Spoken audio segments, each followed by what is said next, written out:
Welcome back to When You Give a Dog a Home. I'm your host, Kaleigh, and on today's episode we are going to be showing you 2 new furry friends looking for their new forever home, as well as the top 5 most dangerous toxins in your home.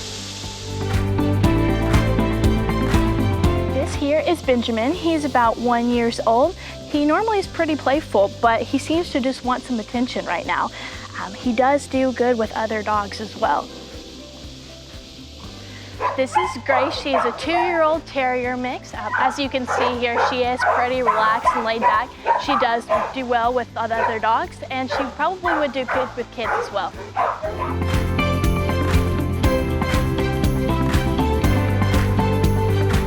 I am here with Doctor of Veterinary Medicine, Paula Haraway. Thank you for joining me again this week.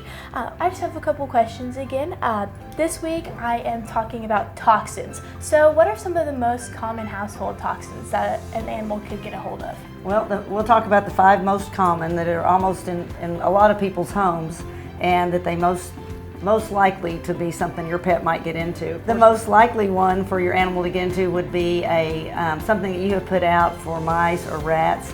These are anticoagulants, and what they cause in your animal is a condition where they can hemorrhage.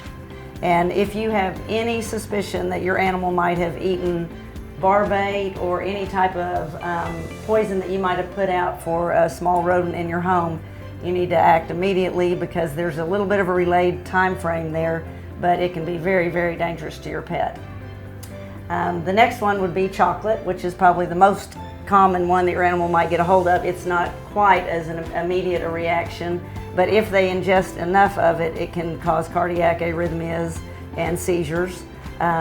If they only ingest a small amount, just be aware of it, but it doesn't take a lot depending on the size of your pet to get a pretty high probability that you could have a toxicity with chocolate. The third one that a lot of people see, and it's not as big a problem as it used to be, but antifreeze. If people do their own maintenance at home on their vehicles and leave their antifreeze, or even if antifreeze spills out on your concrete in your driveway, that can be enough, because it's a very small amount of antifreeze that can damage your pet's renal system, and they can go into renal failure, have seizures, a lot of neurologic signs, and that's one of the other top ones. Another one is marijuana, THC. Dogs get into these. It causes an array of signs. It can cause lethargy, where they are just very inactive and depressed acting, or seizures, or it can make them very hyper. It can cause tremors. There's a lot of different signs they can have from that, and it can be a severe toxicity also. The last one would be metaldehyde, and it's found in snail baits and the kind of things that people put out for slugs around their house, and it also can cause muscle tremors and seizures. So if you can't get a hold of your vet or poison control, anything that you've mentioned, what should you do on your own?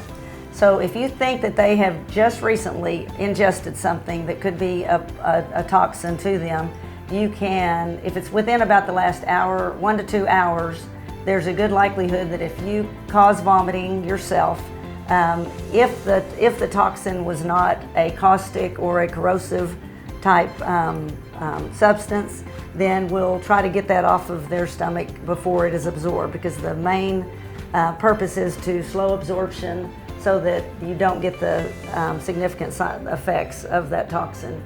So if you thought that they had recently ingested it and it's not a caustic substance, then you can give hydrogen peroxide. These are just a couple things that you might have in your home. You can give them oral hydrogen peroxide orally.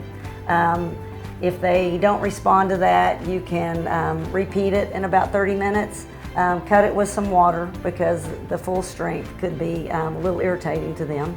So you could use that, or syrup of Ipecac. Some people have that on hand. You can give that to your animal. And then there are a lot of other substances that the veterinarian would give to induce vomiting. So that's the first thing that you want to do, but you want to do that pretty immediately. Gotcha. Thank you so much. The Sallisaw Animal Care Facility recommends that you try and keep toxins away from your pet as much as possible. But if they do get a hold of one, make sure to react fast. so we can cut down the time that the toxin is in your pet's belly to help save him. Also, we recommend that you keep them in a confined space to ensure your pet's safety as well as everyone else in your home.